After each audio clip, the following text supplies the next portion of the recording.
Assalamualaikum warahmatullahi wabarakatuh. Halo Sobat Sehat, jumpa lagi dengan saya Desi Puspita di podcast Dinas Kesehatan Provinsi Kalimantan Selatan dalam Bingkai Warna, Bincang Kesehatan Warga Banua. Oke Sobat Sehat, pernah nggak ngerasain di suatu tempat yang ramai hiruk pikuk, Sobat Sehat merasa sepi, hampa, berjalan bagaikan robot, bahkan kalau bangun tidur terasa berat, lelah, kan otak pun ikut menolak hari ini. Atau bahkan Sobat Sehat tertawa, bercanda, tapi letih.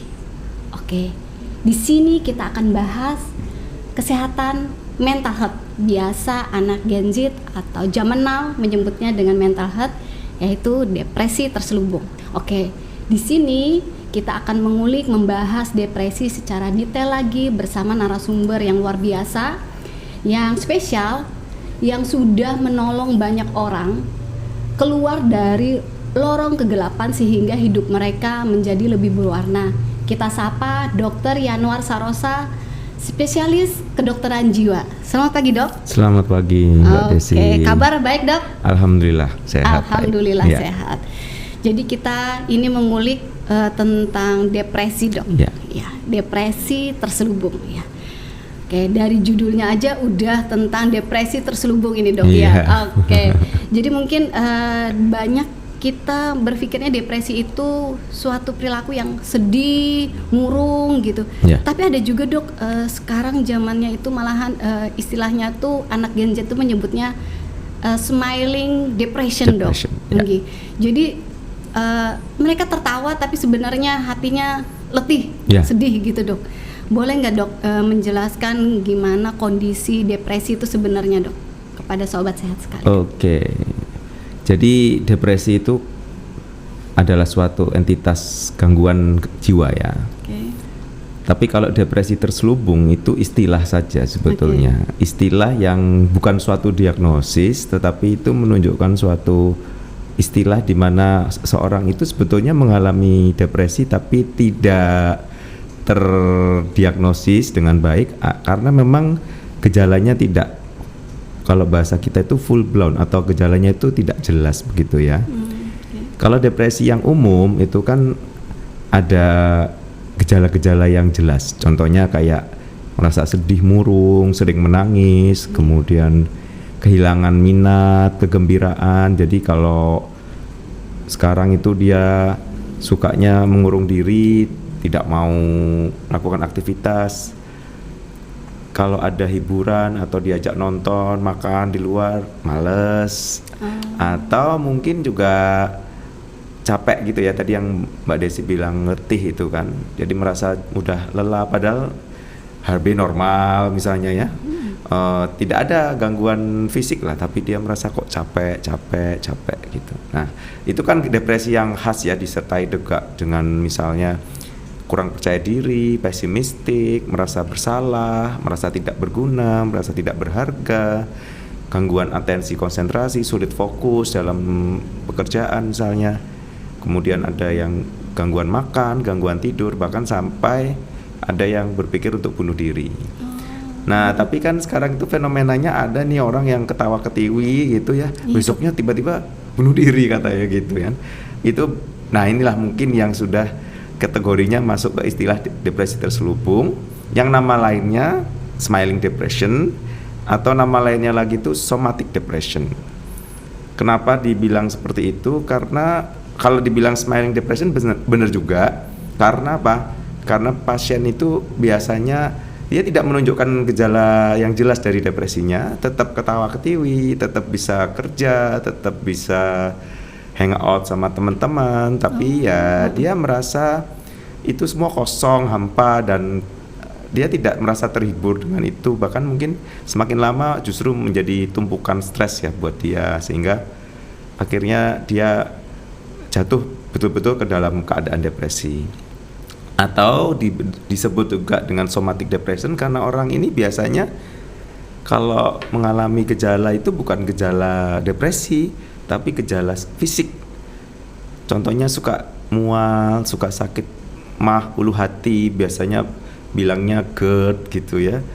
Terus suka sakit kepala, diobati macam-macam nggak sembuh, pegel linu, ada yang kaki tangannya itu selalu kaku, otot-otot lehernya selalu tegang, merasa seperti itu. Jadi keluhan fisik, susah. Fisik, dok, iya, bahkan ada yang sering ke IGD karena sesak nafas, kemudian jantungnya berdebar gitu, kencang, dia takut mati, dia takut itu serangan jantung. Padahal kalau diperiksa nggak ada apa-apa gitu.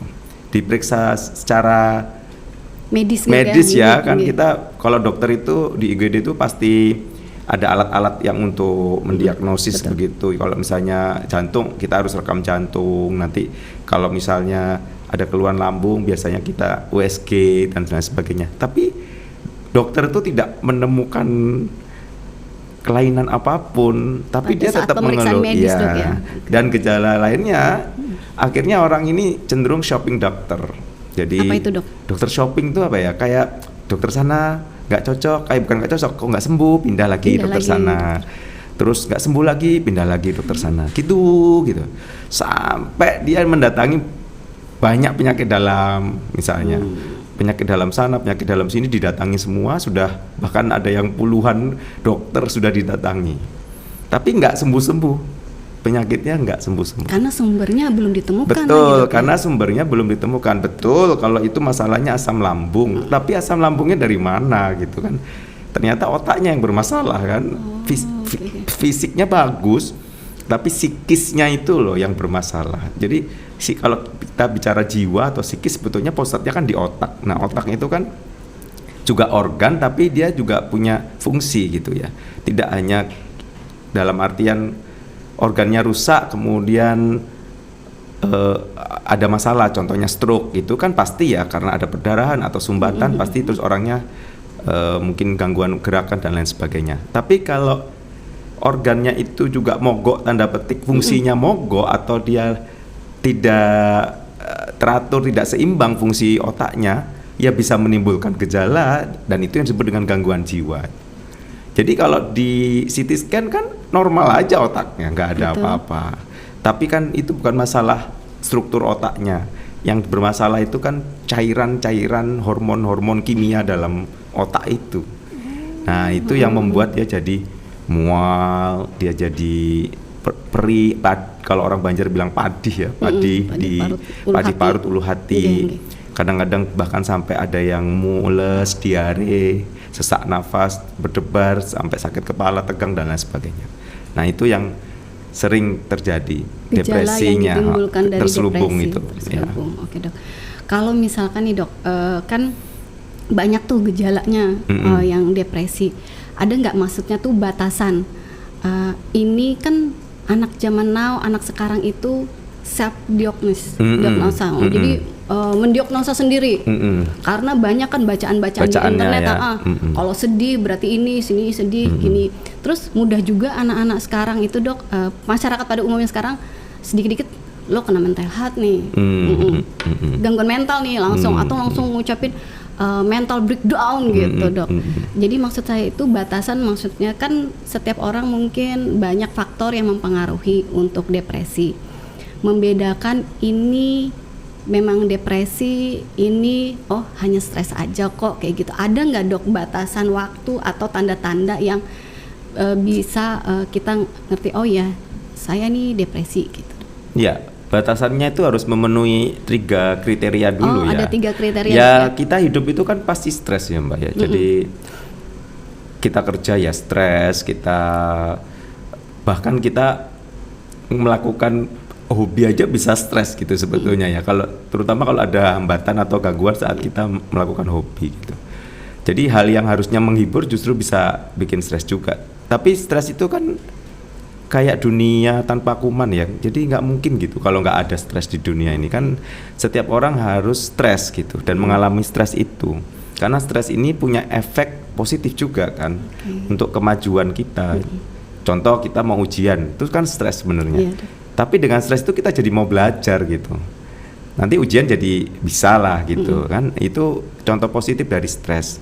Makanya stres itu kan ada yang distress, ada yang eustress ya. Kalau eustress kan ya stresnya normal, malah bikin orang jadi produktif, sehat gitu ya.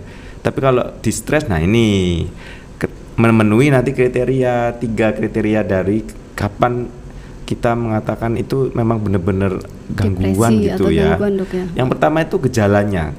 Gejalanya itu terus-menerus. Oh, terus-menerus. Terus-menerus konsisten gitu ya. Okay. Kalau nyeri ulu hati, pedih perut karena memang makannya kurang dijaga gitu, baik mungkin telat makannya atau jenis makanannya yang memang asam atau pedas, ya kita nggak langsung bilang itu depresi terselubung kan, karena mungkin ya hanya pada saat itu dia nyeri ulu hati misalnya kayak gitu. Tapi kalau nggak ada apa-apa juga nyeri ulu hati, tiap makan juga nyeri ulu hati, terus seperti itu, nah itu kita curiganya memang ini sudah gangguan gitu. Gitu. Kedua, menimbulkan distress, jadi orangnya ini dengan keluhan-keluhan itu merasa tersiksa. Kalau dia masih bisa mengatasi, dia tidak merasa tersiksa, ya itu bukan distress. Ada sih orang yang masih senyum-senyum dengan seperti itu, tapi dia sendiri sudah mulai kok gini terus ya gitu kan, kok sudah mulai tersiksa, dan sampai akhirnya ada disabilitas. Jadi kriterianya tadi gejala yang konsisten, terus-menerus, permanen, bermakna juga, kemudian menimbulkan rasa tidak nyaman pada dirinya, plus juga harus ada itu tadi disabilitas. Disabilitas itu dalam artian orang itu yang mengalami gejala ini jadi sering nggak masuk kantor misalnya, sering absen, itu izin sakit, itu juga indikator bahwa dia memang udah gangguan beneran, bukan sekedar masalah stres gitu. Atau tadi indikatornya sudah menghabiskan banyak uang untuk berobat ke dokter sana dokter sini, tapi nggak ada hasilnya, nggak ada perubahan, dan nggak ada penyakit yang jelas itu apa gitu kan. Nah seperti itu sudah menimbulkan disabilitas, sudah menimbulkan ciri-ciri dia sudah tidak bisa kompensasi lagi dengan keluhan dia. Nah kalau sudah ada gejala distres dan disabilitas, nah itulah baru bisa dikatakan itu memang benar-benar gangguan ya. Gitu. Jadi dok ya, ada 3 tadi. Berarti misalkan memiliki keluhan yang sedih berkelanjutan terus-menerus gitu, itu ada waktunya nggak dok? Misal 2 minggu atau 1 bulan? 2 minggu ya. Oh 2 minggu kalau dok ya. Kalau sedih itu 2 minggu minimal ya. Jadi kalau suasana perasaan itu kita evaluasinya dalam 2 minggu terakhir. 2 minggu terakhir dok. Ya gitu. Berkelanjutan gitu ya. Itu boleh nggak kita misalkan kan ya tadi betapa mudahnya anak sekarang itu langsung memvonis dok, diagnosis gitu, mendiagnosis depresi loh gitu. Iya nggak boleh ya. Kalau memang kita itu merasa ada arah ke sana, lebih baik kita langsung datang ke profesional, psikolog atau psikiater yang bisa melakukan eksplorasi lebih lanjut ya. Kadang-kadang kita sebagai psikiater, saya kedatangan praktek ada pasien gitu, oh ternyata pasien ini bukan depresi kok gitu. Jadi dia overdiagnosis lah mungkin ya karena dia membacanya, tapi setelah saya analisis ini bukan gitu ya, karena memang orang awam kan tidak bisa membedakan tadi ya, ini adalah suatu gangguan atau bukan, parameternya kan mereka tidak tahu. Sedangkan kalau psikolog atau psikiater itu kan mereka punya ilmu untuk menentukan indikator-indikator dan parameter-parameter yang menyebabkan orang ini terindikasi untuk kena gangguan ini gitu. Jadi berdasarkan teori-teori yang kita dapatkan dulu waktu sekolah, kemudian kita praktek, kita lakukan, itu kan berarti kita terasah untuk itu ya. Termasuk juga dengan penggunaan tes-tes yang tertentu yang kita nggak bisa lakukan itu by baca internet. Betul. Itu karena kan ada tes-tes yang sifatnya memang sangat objektif gitu, dan itu sudah tervalidasi secara penelitian ya bahwa ini bisa mempunyai tingkat sensitivitas dan spesifisitas untuk suatu gangguan tertentu, misalnya depresi atau cemas gitu. Berarti memang harus sobat sehat misalkan membaca perlu dikonfirmasi ya, betul. Ke yang lebih profesional, psikiater, dok ya, atau psikolog. Oke. Itu tadi dari depresi, bahkan gejala yang bisa kita lihat, beberapa indikator yang harus diperhatikan. Untuk penyebab atau faktor yang mempengaruhi depresi dok, yang mungkin secara umum atau utamanya itu ciri khas ini depresi gitu dok, ada nggak dok? Depresi umum ya, bukan Iya. depresi terselubung. Iya betul dok. Bisa. Kalau depresi umum, kita ilmu psikologi itu pasti mengarahnya pada sebuah kehilangan gitu ya, kehilangan. Depresi umum itu kan karena kehilangan, tapi ada teori yang baru juga mengatakan justru karena kemarahan yang tidak teratasi juga bisa menyebabkan depresi. Tekanan dan tuntutan yang terlalu tinggi, terlalu berat itu juga menimbulkan depresi. Jadi sumber stres yang tidak teratasi dengan baik itu tekanan, konflik, kemudian krisis, frustrasi, itu semua akan membuat orang bisa mengarah ke depresi. Nah itu kalau depresi secara umum. Oke. Ada nggak dok batasan umur orang rentan terkena depresi? Depresi itu rentannya pada lansia justru. Justru pada Justru lansia. pada lansia. Kenapa dok kok bisa pada lansia? Padahal juga karena kan dari bacaan apa segala macam itu juga ada bahwa Gen Z ya kok ya, itu rentan terkena depresi karena entah mereka memvonis dirinya sendiri akhirnya jadi mudah kena gitu dok, atau karena bacaan-bacaan yang sering mudah kan dok untuk dapat aksesnya. Jadi kalau kita bicara depresi rentannya pada lansia, tapi kalau bicara depresi terselubung malah pada usia produktif kan gitu. Dok. Jadi kalau lansia itu depresinya jelas, jadi kayak murung, sedih, terus tadi nggak suka makan, merasa sendirian, itu jelas gitu. Karena memang kehidupannya lansia kan sudah berubah ya, banyak kehilangannya gitu loh. Contoh kehilangan pekerjaan, kan dia sudah pensiun, sudah nggak dapat banyak penghasilan lagi misalnya gitu. Atau mungkin karena kesepian dok ya? Betul, sangat. Itu yang terakhir teori terbaru itu karena loneliness ya kan, karena kesepian, di mana sekarang ya anaknya sudah pada mentas sehingga sudah bekerja bahkan merantau, dia sendirian di rumah hanya bersama pasangan, bahkan kalau sudah menduda atau menjanda otomatis kan tinggal sendiri. Itu sangat menyiksa sekali dan itu kehilangan juga gitu loh. Basicnya kehilangan support keluarga, kehilangan pasangan. Belum lagi teman-temannya udah pada mungkin banyak yang meninggal ya kan. Itu juga semakin membuat lansia itu jadi depresi gitu. Jadi kalau depresi umum yang tadi saya bilang teorinya kehilangan, itu ya banyak pada lansia. Tapi kalau depresi terselubung justru banyak pada usia produktif. Jadi Gen Z, milenial ini yang banyak kena gitu. Dan satu lagi yang paling banyak itu justru pada masyarakat perkotaan. Kenapa itu dok? Karena perbedaan tuntutan dan gaya hidup. Dok. Jadi kalau orang kota ini kan cenderungnya memang dituntut dan bergaya hidup yang luar biasa ya menurut saya ya. Sehingga orang itu stressful dalam kehidupannya. Kalau orang di desa itu kan dia lebih santai dalam mengelola hidupnya, sebetulnya seperti itu. Contoh nih ya, kita ini kalau masuk kantor harus jam 8 tank gitu kan. Kalau nggak jam 8 nggak masuk, telat potong gitu kan. Nah itu suatu hal yang stressful. Jadi semuanya belum selesai sementara kita harus datang tepat waktu. Nanti nyiapin makan anak segala macam itu kan stressful tuh, pagi-pagi udah mulai itu ya berkutat dengan kesibukan sehari-hari itu. Belum lagi nanti kerja harus begini, ada deadline, ada program. Itulah orang perkotaan. Ada target kalau kerja di perusahaan. Kalau kita ini harus ada pencapaian kinerja gitu ya, segala macam itu kan stressful banget gitu. Belum nanti suruh ambil poin, kredit poin ini, kredit poin itu, semua harus ada dan itu semua harus terrealisasi. Nah, program ini harus jalan, itu harus jalan. Itulah orang kota.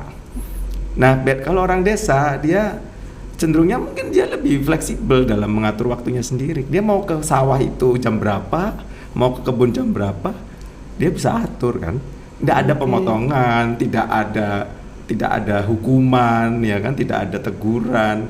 Ya kalau sawahnya mau agak siang silahkan, mau pagi banget juga silahkan.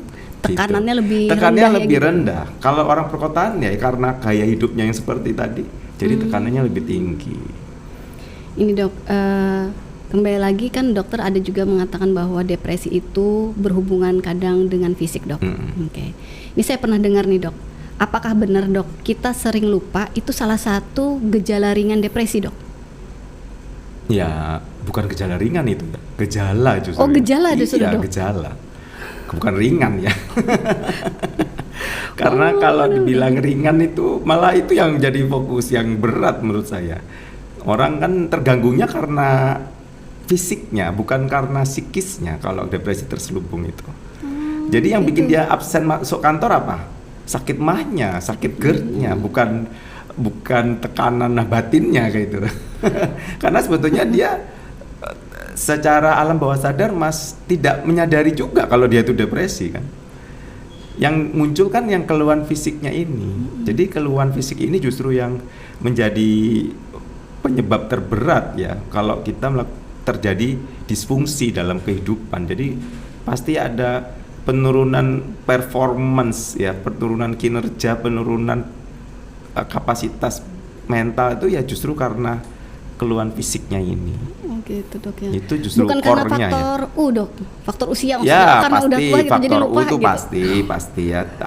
Itu pasti. Tapi kalau dengan kondisi stres yang tersimpan di represi ke alam bawah sadar secara terus-menerus, secara kronis, nah itu menimbulkan respon-respon inflamasi kan.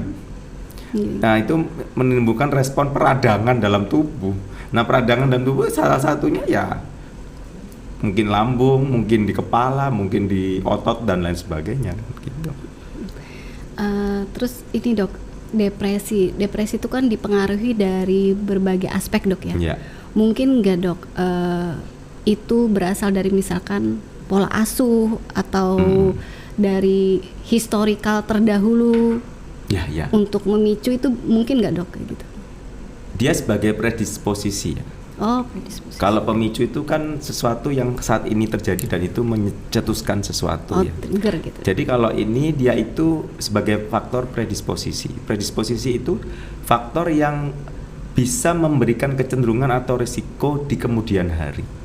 Jadi kalau misalnya ada kesalahan dalam pola asuh, kemudian dia jadinya ada miss dalam kepribadian dia, jadi ada kekurangan dalam kepribadian dia. Nah itu bisa saja menimbulkan gejala depresi di kemudian hari, tergantung dari stres yang dialami di kemudian hari itu gitu. Karena beberapa kepribadian itu memang diteliti bisa menyebabkan kecenderungan untuk mengalami depresi. Nah itu kan berarti ada hubungan antara masa lalu dengan depresinya. Sekarang misalnya dia umur 30, 35 depresi gitu ya, ada depresi terselubung juga mungkin. Nah itu seorang psikiater atau psikolog pasti akan bertanya apa yang terjadi di masa lalunya juga, karena itu menjadi jadi orang ini dengan pola asuh seperti itu menimbulkan dia berkepribadian ini, kemudian kepribadiannya ini menyebabkan dia rentan terhadap gangguan depresi. Jadi gitu ya. Depresi terselubung ini konteksnya tuh namanya terselubung berarti tersembunyi dok tersembunyi. Ya. Oke, tersembunyi. Jadi relate banget kadang di medsos misalkan terlihat bahagia gitu, menunjukkan sesuatu hal yang hedon gitu, flexing dok ya. Ternyata sebenarnya dia menutupi kondisi sebenarnya bahwa dia sedih. Nah, untuk yang kasus kayak gini dok, dampak terburuknya dari depresi terselubung apa dok? Bunuh diri dok ya. Kan banyak ya sudah ya. Korea itu kan kayaknya mereka happy banget ya, terus nyanyi nari kayak orang nggak punya sedih ya, terus jadi itu istilahnya ya selebritis lah ya, berkelimang harta juga kalau dipikirkan sebetulnya semua sudah ada ya. Tapi ujung-ujungnya kenapa ya jadi bunuh diri gitu. Nah itu bahaya terburuknya ya bunuh diri. Penanganannya dok, maksudnya tuh jangan sampai ya sobat sehat semua di posisi depresi terselubung dok, atau sebelum jangan penanganan apa yang bisa dilakukan? Pencegahan ya dok ya. Betul. Supaya jangan depresi nih, atau apa sih yang bisa dilakukan? Misalkan nih stres nih udah karena pekerjaan atau apa yang bisa diatasi menghindari depresi. Mencegah depresi itu nomor satu spiritualitas kita ya. Bukan cuma religiusitas saja ya. Beda loh. Jangan menyamakan sholat itu dengan spiritualitas. Iya, itu tidak tepat ya. Kalau kita sholat 5 waktu itu namanya religius, oke, setuju ya. Tapi apakah dalam sholat itu termaknai dengan betul? Nah, itu baru spiritualitas namanya. Jadi kita kembalikan pada spiritualitas. Kenapa sih orang Korea, orang Jepang banyak yang akhirnya bunuh diri ya? Karena mereka ateis ya kan, mereka tidak bertuhan ya. Jadi tidak ada pegangan spiritualnya. Tingkat spiritualisnya miskin lah. Kalau orang Indonesia ini memang ditakdirkan insya Allah untuk survive ya, karena mungkin dari awal alhamdulillahnya tingkat spiritualitas dan religiositasnya juga lumayan lah dibanding orang yang di luar sana ya. Dengan kondisi negara semacam ini, tekanan ekonomi semacam ini tuh kita lihat tuh survive aja loh orang Indonesia ini tuh yang. Jadi saya berpikir, oh ini mungkin karena terkait dengan spiritualitas ya. Dimana orang Indonesia itu kan apa sih yang dibawa mati nih gitu kan, gak ada gitu ya. Kita ngoyo kayak apapun ya itu rezeki sudah tidak mungkin tertukar gitu kan. Pasti ada tingkat spiritualitas seperti itu. Sudah ada percaya dan yakin pada ketentuan Tuhan. Itu membuat dia jadinya melangkah itu juga udah ya nggak apa-apa, dijalani aja, ini Allah maunya begini, nah gitu.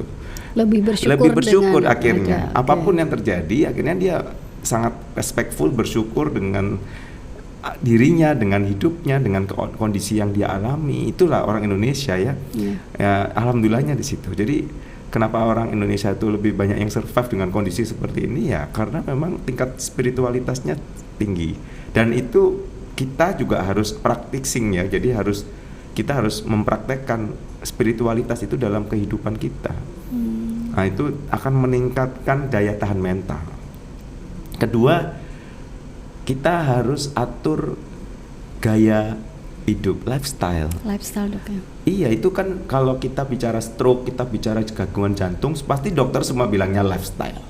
Pasti dokter bilang jangan merokok, jangan makan yang berlemak segala. Tapi lifestyle jiwa juga ada gitu ya. Apa secara tuh, Dok?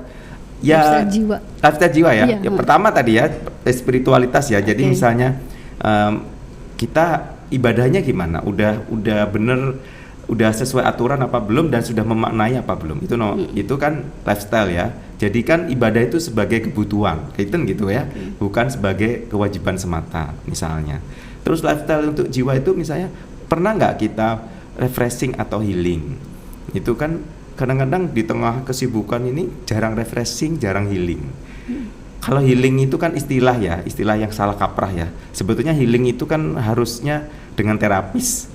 Healing itu harusnya psikoterapi gitu. Harusnya dia dilakukan psikoterapi, digali pengalaman tidak menyenangkan di masa lalu, disembuhkan, dihapus lukanya gitu kan, itu betul, healing. Tapi mungkin paling tidak kalau tidak bisa healing ya refreshing sudah belum gitu. Sekedar menggunakan waktu untuk time out ya. Kalau kita main basket, kita main volley, time out itu artinya kan pit stop. Kalau kita mau Formula F1 itu kan ada pit stop, berhenti sebentar, di charge, dibaikin dulu, minum dulu atau apa. Nah seperti itu. Ada nggak gaya hidup seperti itu dalam diri kita? Di tengah rutinitas tuh kita masih bisa menyempatkan nggak untuk refreshing, punya me time? Ya, memberi ruang untuk diri kita sendiri nih. Walaupun dia sudah berkeluarga sekalipun, itu harus ada. Jadi kayak ayah harus punya me time, ibu juga harus punya me time, anak pun bisa punya me time. Walaupun ada di mana ini our time gitu, misalnya makan bersama, itu juga bagian dari gaya hidup. Jangan kayak sekarang ini kan gaya hidupnya makan di meja makan tapi semua pegang HP, makannya sama-sama, HP-nya sama-sama, HP-nya ada semua, jadi nggak ngobrol, nggak apa. Nah itu juga gaya hidup yang mempengaruhi gangguan jiwa ya. Ketiga, selektif dalam menerima informasi. Jadi yang tadi kan gimana kita ibadahnya, terus tadi yang kedua adalah yang me time tadi ya, ada regulasi kepenatan lah bahasanya gitu ya. Kemudian yang berikutnya, ada nggak itu kita bisa melakukan apa ya istilahnya, tentang bagaimana kita itu bisa menseleksi atau memilah dan memilih lah informasi yang masuk kepada diri kita. Kan kita ini hidupnya dengan sosial media. Ada YouTube, ada TikTok, ada macam-macam lah ya, Instagram. Itu kalau orang Banjar semua tuh bilang mengacari gitu ya. Maksud iya, bikin kita jadi kepengen ya, orang flexing kita, aku kok nggak bisa. Nah, itu hati-hati tuh. Kalau tingkat spiritualitasnya rendah kan jadinya orang itu akan mudah iri hati. Walaupun dia tidak mungkin ya iri dengan kehidupan yang jauh di sana ya, tapi kan adalah semacam keinginan untuk mencapai itu juga. Dan itu membuat dia jadi stressful. Apalagi kalau yang berhasil itu orang-orang sekitarnya. Misalnya, julid akhirnya dia. Iya, julid kan jadinya kan. Nah, nggak sehat mental itu jadinya ya. Misalnya, dia kok beli mobil baru, aku kok nggak bisa. Nah, itu tuh bikin stressful. Hati kita itu sudah nggak nol dari itu semua. Memilah dan memilih informasi. Jadi nggak semua informasi itu kita harus masukkan dalam hati gitu. Ya ada yang sudahlah. Selesai, lewat aja, ada yang tidak. Kalau sekedar hiburan ya nggak apa-apa ya. Kalau kan TikTok kita lihat ada yang lucu-lucuan ya boleh, itu termasuk refreshing. Jadi masuknya ke arah situ gitu. Terus yang keempat, relaksasi. Sudah nggak kita walaupun nggak bisa refreshing, nggak bisa healing, nggak bisa me time gitu, pernah nggak relaksasi? Kayak gimana tuh dok? Nah, relaksasi yang bisa dilakukan dok? Cukup 5-10 menit atau 15 menit itu punya waktu khusus untuk sekedar selonjoran begitu, atau duduk dengan kursi yang nyaman, atau bahkan mungkin rebahan gitu. Tapi kita atur nafas kita, ya tarik nafas panjang dari hidung, kemudian tahan sebentar, terus keluarkan lewat mulut perlahan gitu. Sambil kita berzikir boleh, bagi yang mungkin suka mendengarkan musik boleh, sambil ada alunan itu di mendampingi itu boleh, karena tergantung dia bagaimana mau rileksnya ya kan. Kalau ada yang dia rileksnya dengan murotal Al-Quran ya sangat bagus gitu. Jadi sambil begitu dia sambil mengatur nafas itu 5-10 menit. Itu sudah membuat tubuh jadi rileks dan melepas beban. Perasaan lebih enak itu. Itu dilakukan mau habis misalnya istirahat siang ya, atau mungkin mau tidur, itu udah cukup merefresh gitu. Termasuk gaya hidup itu juga istirahat tadi ya. Selain relaksasi, benar-benar sudah ada waktu di mana istirahatnya cukup. Kadang tidurnya udah nggak karuan. Kenapa sih tidur nggak karuan? Main HP yang paling banyak nih. Oh iya. Iya kan? Nah dia lifestyle juga akhirnya. Relate ini ya. Relate ya. Kalau main HP itu lihat TikTok terus scroll gitu. Nah ini. Itu yang membuat hidup tuh jadi stressful sebetulnya. Jadi gampang depresi terselubung ya, karena kebiasaan yang buruk. Coba zaman dulu tuh jarang penyakit ini ya. Karena apa? Ada HP juga ya. Jadi orang jam 9 tidur gitu. Tapi dok, kalau misal dok, jadi akhirnya kesentil nih dok. Misal dok, pulang kerja kan sudah nggak ini, terus sampai di rumah mau istirahat gitu ya, scroll sebentar, yang penting waktunya dibatasin, boleh dok ya? Boleh ya? Banget. Bahkan di sela-sela kita bekerja kalau lagi dalam waktu luang mau scroll juga boleh, nggak ada masalah. Cuman ya itu tadi lah. Bagaimana bisa memilah gimana tadi, bisa dok, ya? memilih dan mengatur ya. Jadi kalau mau tidur usahakan ya no HP lah. 1 jam sebelum tidur udah no gadget.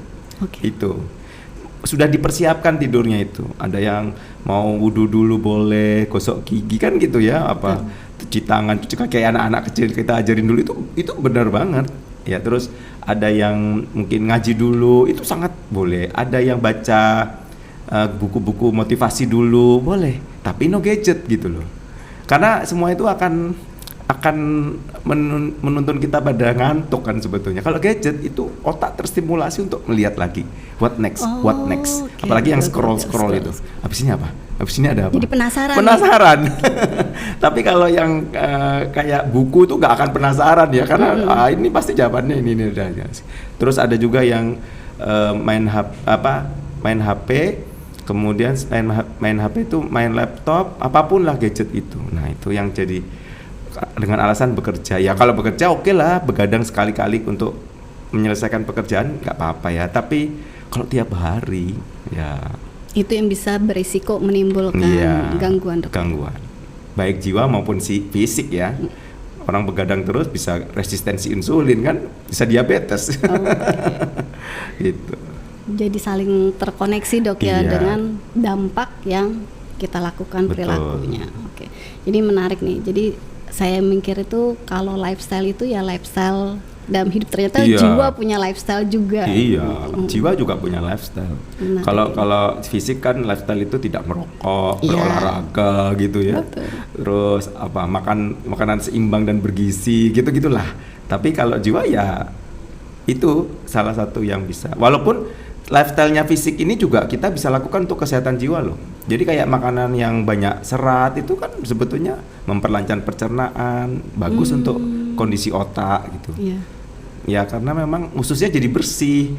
Kalau ususnya bersih, otaknya bersih juga kan gitu. Emang ada relate-nya gitu, ada hubungannya gitu. Ini tadi kita udah membahas tentang pencegahan dok ya. Mm-mm. Terus misalkan nih akhirnya setelah dikonfirmasi oleh tim ahli atau profesional ya, Yeah. pada saat berkunjung dia divonis depresi. Itu penanganannya tuh seperti apa dok? Dan ada nih dok mitos atau fakta nih saya nggak ngerti ya dok ya. Maka itu nih biar dijelaskan sama dokter Yanuar bahwa kalau udah berobat depresi gitu dok ya, itu bikin kita kecanduan atau akhirnya seumur hidup berobat. Benar nggak iya. dok nih? Oke. Ini banyak pertanyaan itu ya. Iya, Jadi banyak, Dok, nih. apa sih yang dilakukan kalau kita udah terdiagnosis nih, pasti udah ini depresi gitu Iya. ya. Oke. Yang pasti nomor satu itu sebetulnya kita lakukan psikoterapi dulu. Psikoterapi. Psikoterapi itu yang pertama yang paling mudah bagi seorang psikiater pastinya psikoterapi suportif dulu. Contohnya psikoterapi suportif adalah membiarkan orang itu cerita apa sih yang jadi keluhan dia, apa yang membuat dia jadi cemas, apa yang membuat dia risau, sehingga dia datang ke dokter. Itu pun sudah bentuk psikoterapi ya. Terus kita evaluasi nih, kalau psikoterapi ini ternyata belum membuahkan hasil yang optimal, ya kita pakai obat-obatan. Kalau di psikiater ya. Iya. Kalau psikolog kan beliau sampai di arah psikoterapi aja nih. Tapi akhirnya kadang-kadang psikolog pun ini kayaknya harus ke psikiater deh, karena mungkin Jadi dirujuk iya, gitu dirujuk lah gitu. Karena psikolog melihat gejalanya belum teratasi dengan psikoterapi gitu kan. Jadinya harus ke medikamentosa atau obat-obatan. Nah, udah berarti kalau memang harus indikasinya ada obat, ya minum obat, gitu. Minum obat antidepresan, anti ansietas atau yang ada indikasinya lah ya. Nah, masalahnya kita juga banyak sih modalitas yang terapi yang bisa kita lakukan selain psikoterapi dan obat-obatan, tapi itu pengembangan dari psikoterapi ya. Misalnya kayak hipnoterapi, itu belum banyak dilakukan karena mungkin keterbatasan waktu. Contohnya saya ini kalau di Samanglium nggak sempet ya melakukan hipnoterapi, kemudian apa itu mindfulness terapi, gitu nggak sempet, pasiennya Karena banyak, waktunya harus panjang gitu kalau dok saya ya? melakukan itu satu pasien 1 jam, terus pasiennya 100 jam, itu berarti berapa hari? Iya, Sedangkan baik. waktu kerja cuma 8 jam. Nah, Betul. jadi kan nggak mungkin itu dilakukan dalam settingan kalau itu cuman pengobatan di rumah sakit seperti rumah sakit umum ya kan. Tapi kalau kita memang punya kelebihan rezeki atau kelebihan waktu, kan bisa itu dilakukan di praktek gitu ya. Nah, itu bisa juga. Seperti itu tuh sangat membantu sebetulnya beberapa orang dengan hipnoterapi, mindfulness, CBT, DBT, apapun nama psikoterapi, kembangan psikoterapi yang ada itu sangat bermanfaat gitu ya. Nah, tapi obat itu kan harus tetap jalan tuh ceritanya, walaupun psikoterapi. Dengan nanti ketika gejalanya berkurang, kita melakukan penurunan dosis obat secara bertahap sampai berhenti. Jadi mitos atau fakta kalau obat itu jadi ketergantungan, saya jawab mitos ya. Iya. Kata ketergantungannya yang mitos. Sebetulnya kata ketergantungannya harus diganti tuh. Kalau obat jadi kebutuhan, nah itu bisa fakta. Jadi ada orang yang memang perlu obat untuk mengendalikan gejalanya gitu. Kita harus bisa membedakan ketergantungan dengan kebutuhan. Kalau ketergantungan itu, zat itu sebetulnya tidak dibutuhkan oleh tubuh, tapi kita masukkan dengan sengaja ke tubuh kita merasa nyaman, ketagihan, pengen lagi. Bahkan kita menghalalkan segala cara untuk mendapatkan zat itu. Contoh ya, ketergantungan yang paling sering kita lihat tuh ketergantungan jinet atau lem atau alkohol atau sabu, ekstasi, inek, itu ketergantungan. Kenapa? Coba sekarang kita lihat nih, alkohol itu perlu nggak sih untuk orang? Nggak perlu. Nggak perlu. Kita minum teh kopi aja udah rileks kok benernya. Tapi kenapa sih dimasukin alkohol? Apalagi sabu. Perlu nggak sih sabu itu buat kita semangat? Nggak perlu. Tapi karena udah masuk, sudah merasa nyaman, akhirnya ketagihan tadi, ketergantungannya di situ. Cinta dia sama zat itu. Ada rasa cinta, ada rasa kepengen, ada rasa kalau nggak make nggak enak banget rasanya. Dan sampai menghalalkan segala cara untuk dapat itu. Contoh, untuk dapat sabu, ada yang sampai mencuri kan. Mencuri perhiasan orang tuanya demi dapat barangnya katanya. Nah, itu berarti sudah ketergantungan. Tidak ada rasa bosannya. Tapi beda dengan kebutuhan. Kalau kebutuhan itu kita analogikan misalnya kacamata. Mbak Desi ini kacamatanya apa nih? Minus sama silinder. Dalam hati pengen pakai kacamata nggak? Dalam hati. Kalau bisa sih enggak dong. Nah, itu. Kalau bisa sih enggak. Ini namanya bukan ketergantungan. Tapi kebutuhan. Nasi contoh. Emang kita itu bisa nggak makan nasi gitu? Ya makan nasi ya orang Indonesia ya. Walaupun bisa digantikan roti, ubi dan lain sebagainya, tetap butuh karbo kan. Tuh, piring aja harus ada karbonya kan, gitu ya. Nah, itu kebutuhan berarti. Kadang kita bosan makan nasi, bisa diganti lontong, ketupat, ubi, singkong, mie. Itu bisa diganti-ganti ya. Kalau kacamata kan nggak bisa diganti-ganti, paling bisa ganti frame atau kacamatanya, tapi ukuran tetap sama kan, gitu. Analoginya kayak gitu. Itulah kebutuhan. Ketika orang mengalami depresi dan butuh obat, dia mengalami kebutuhan terhadap obat. Nah, kebutuhan terhadap obat itu cirinya apa? Itu tadi, dia perlu, memang dia perlu untuk ngatasin gejalanya. Ada rasa sebetulnya tidak ingin pakai obat. Tanyakan seluruh pasien orang depresi itu, pengen nggak pakai obat sebetulnya? Enggak. Kalau bisa itu nggak pakai obat gitu loh dok. Iya, udah mahal ini gitu ya. Bosen saya minum obat. Nah, ada rasa bosennya. Nggak suka dia itu dengan obatnya itu, nggak cinta. Seperti kalau tadi kan sama sabu, alkohol dia cinta. Kalau ini dia tuh nggak cinta sama obat, cuman aduh dengan keterpaksaan saya minum obat ini, gitu. Seperti obat-obat yang lain juga. Orang diabetes itu kalau mau ditanya, pengen minum obat nggak? Kalau bisa nggak usah minum obat lah dok. Kalau bisa sembuh gitu loh. Ya semua pasti bilang begitu. Tapi kan dia kebutuhannya obat, bahkan sampai insulin misalnya. Itu apa ketergantungan? Enggak. Itu kebutuhan. Karena orang itu sebetulnya tidak ingin konsumsi itu semua. Nah, kemudian kalau dari segi dosis, ketergantungan tuh pasti dosisnya nambah terus. Awalnya 1 gram, nanti pakai 2 gram, nggak mempan 3 gram terus begitu sampai overdosis. Nah, kalau tadi yang saya bilang, kalau medikamentos atau obat-obatan jiwa itu dia diturunkan malah dosisnya pelan-pelan sesuai kebutuhan. Awalnya mungkin tinggi ya, tapi setelah gejalanya teratasi, psikoterapinya udah berjalan, dia merasa lebih nyaman. Saya selalu bilang sama pasien-pasien saya, ibu, bapak, kita kurangi ya dosisnya ya. Kita hapus salah satu obatnya ya, bahkan saya seperti itu. Berarti bisa dok ya, maksudnya pada saat mengkonsumsi obat depresan yang orang di sana berpikirnya bahwa nggak bisa nyetop obat nih terus-terusan berlanjut seterusan. Bisa. Dan pasien saya beberapa sudah stop obatnya. Memang lama, 2 tahun. 2 tahun baru stop obat dan sampai sekarang nggak pernah datang lagi, nggak ada keluhan. Alhamdulillah. Nah, itu juga depresi terselubung sama. Tapi kalau yang gini nih, banyak yang sekarang tuh yang baru berobat berapa bulan udah bosen, akhirnya terus dia berhenti karena merasa udah nyaman. Suatu saat kambuh. Nah kalau kambuh tanpa tadi ya diturunkan pelan-pelan, itu akhirnya efeknya kambuhnya jauh lebih parah dari yang sebelumnya. Akhirnya obatnya jadi lebih lama, lebih panjang dan mungkin lebih banyak. Itu. Jadi spare waktu terapinya juga lebih panjang dok ya? Iya, padahal saya sudah bilang sama pasien minimal 6 bulan loh berobatnya. Bisa sampai 2 tahun kalau rutin. Artinya kalau rutin, nggak putus, nggak belang kambingan kalau orang bilang ya. Itu insya Allah berhenti loh. Oh, berhenti. Tapi kalau udah belang kambingan, putus obat, nanti datang ke sini kambuh lagi, gimana kita mau menurunkan dengan cepat? Nanti naik lagi ke dosis awal, bahkan lebih tinggi dari dosis awal, karena gejalanya juga lebih berat. Nah itu akhirnya kan serba salah. Kita dibilang dokter nih ngasih obat terus, ya kamu bilang salah pian sendiri kan nggak mungkin juga ya. Tapi kan kita menjelaskan, ya karena ada kekambuhan gitu.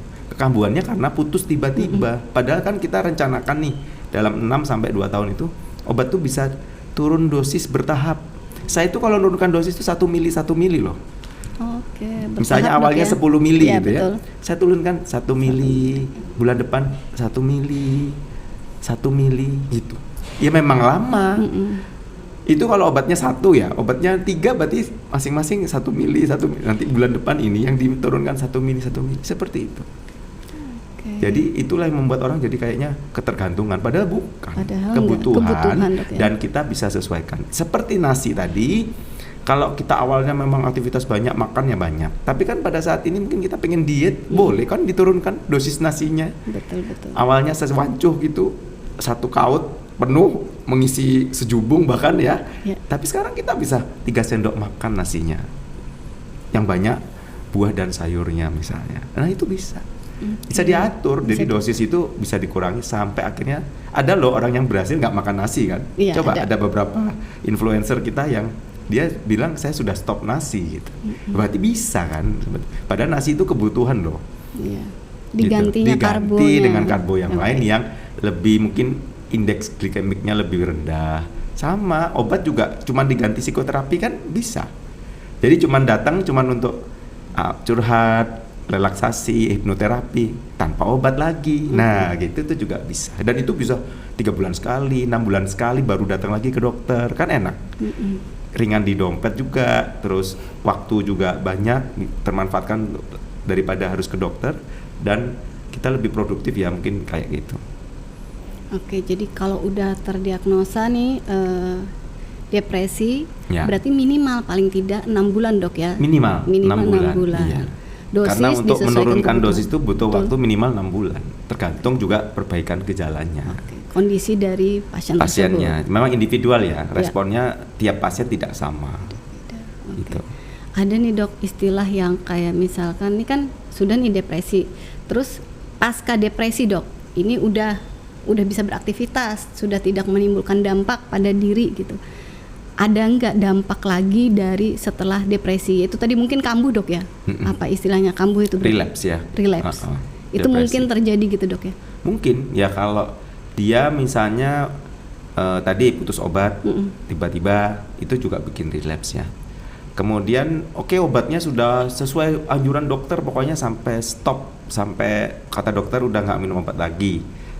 Ternyata kambuh lagi. Nah kenapa dok gitu? Ya kita lihat ada nggak stresor baru yang berat. Siapa tahu ada pencetus stresor baru yang berat yang memang orang ini tidak sanggup untuk mengatasinya. Nah itu bisa menyebabkan kekambuhan. Terus kehilangan lain, contohnya kehilangan dukungan sosial ya, kehilangan support group, itu kan pasti bisa menimbulkan kekambuhan. Ini dok, jadi ini ada titipan pertanyaan dari sobat sehat dok ya. Bla bla bla dok ya namanya. Saya pria berusia 33 tahun dok. Kalau saya masih bisa kerja, bercanda, jalan-jalan, tapi malam hari sering nangis tanpa sebab dok. Itu termasuk gejala depresi nggak sih? Dan saya takut dibilang lebay kalau bilang saya depresi.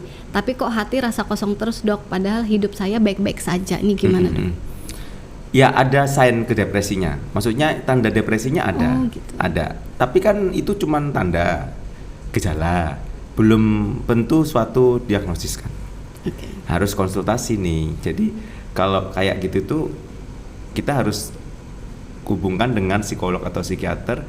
Kenapa sih ada gejala itu, yang nangis malam hari itu? Gitu. Males nangis malam hari kalau dia nangisnya itu dalam konteks misalnya habis sholat tahajud mau berdoa nangis, ya nggak apa-apa ya, kita nggak bisa bilang itu depresi kan. Tapi kalau misalnya nggak ada apa-apa terus nangis gitu kan, mau tidur nangis gak jelas apa yang ditangiskan, nah mungkin saja itu tanda dan gejala ya.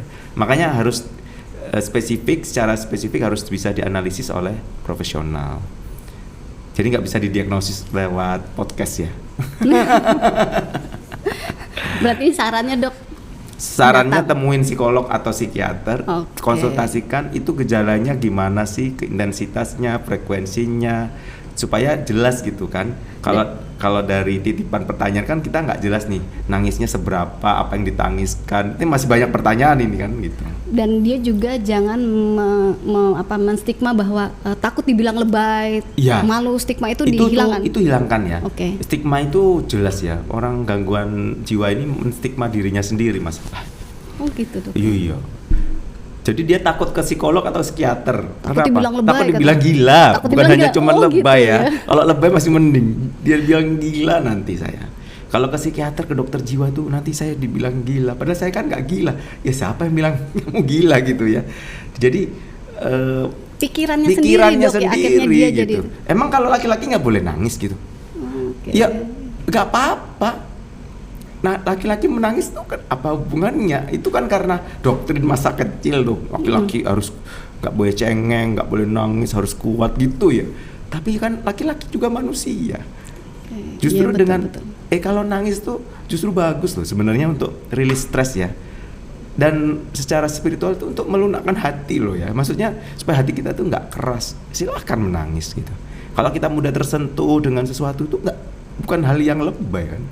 Kita ngelihat orang kasihan terus kita nangis gitu itu ya nggak apa-apa. Emang kenapa gitu? Mungkin karena ini dok budaya. Iya budaya makanya. Karena biasanya yang nangis itu perempuan. Betul. Jadinya kalau laki-laki menangis tuh cengeng, kurang maco gitu ya. Padahal ya memang nangisnya nggak usah dikelihatan di depan orang kan gitu.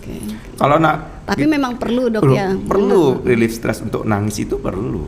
Setiap orang kan pasti punya beban dan salah satu menghilangkan beban itu mungkin dengan cara menangis gitu. Nah menangis ini silakan dilakukan. Tapi ya ingat batasannya kan, maksudnya kalau pasti kerja lagi enak-enak kerja semuanya lagi bergembira kita nangis sendiri kan aneh kan gitu. Betul. Tapi kalau kita sendirian punya me time khusus tadi mau nangis kayak apa, curhat sama Tuhan pada saat itu terus kita menangis, kenapa enggak gitu loh? Boleh, sangat boleh gitu. Jadi jangan menstigma dirinya sendiri dengan menangis ya. Kalau menangis pasti gangguan jiwa, enggak gitu. Jadi disarankan untuk segera ke psikolog dok ya, biar diagnosinya benar diagnosisnya. Nah ini mungkin relate dok sama pertanyaan berikutnya nih. Dok, kalau saya sedang tidak baik-baik saja, saya harus kemana? Merasa punya masalah tapi tidak ada solusi.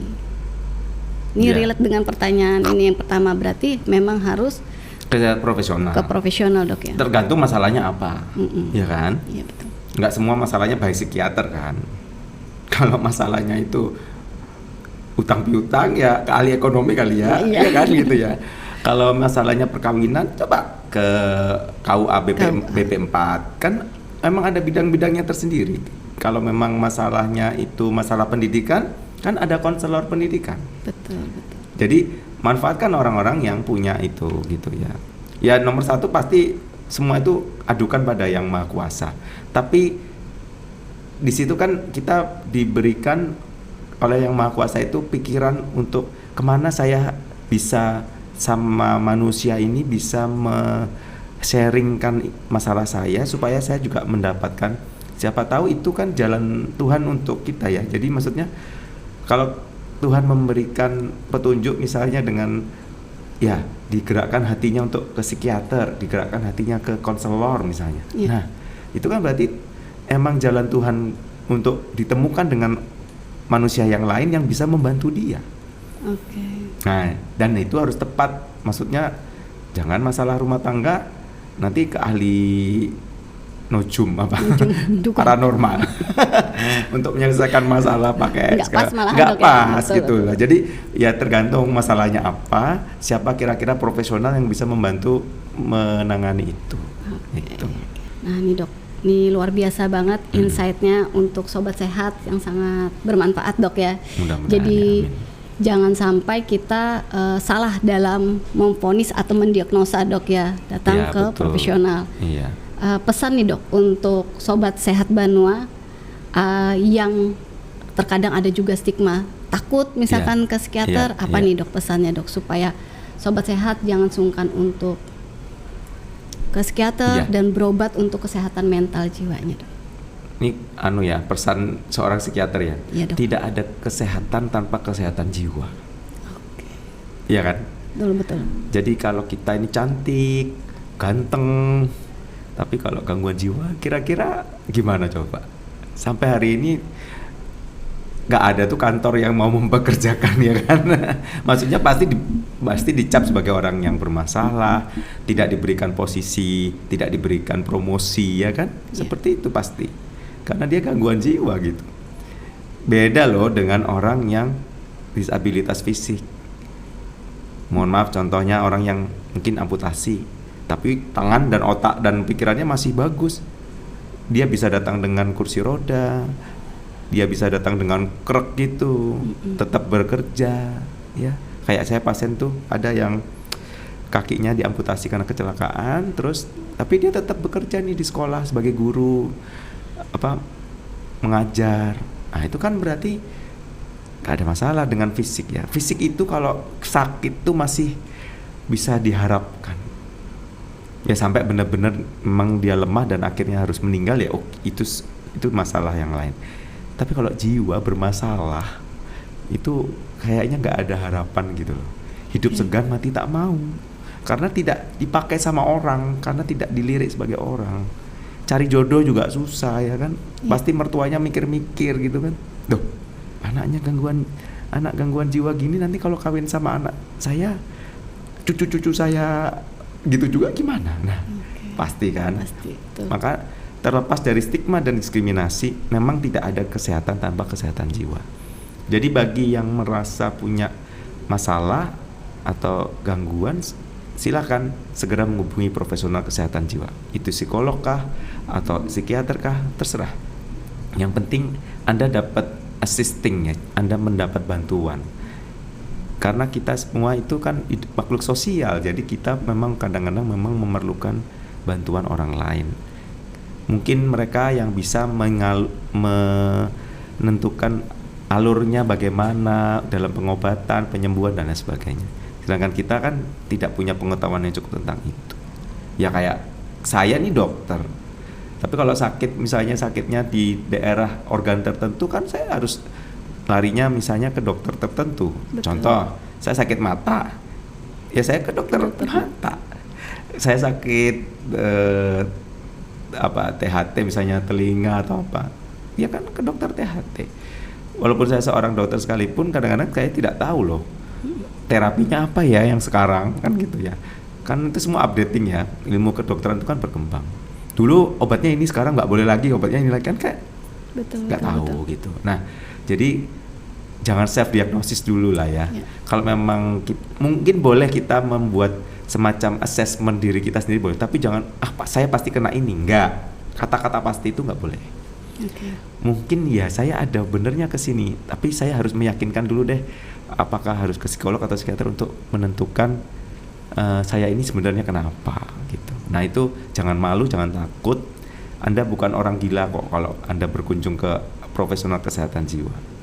Anda tetap manusia yang bisa berfungsi dengan baik kalau sehat jiwa, itu aja.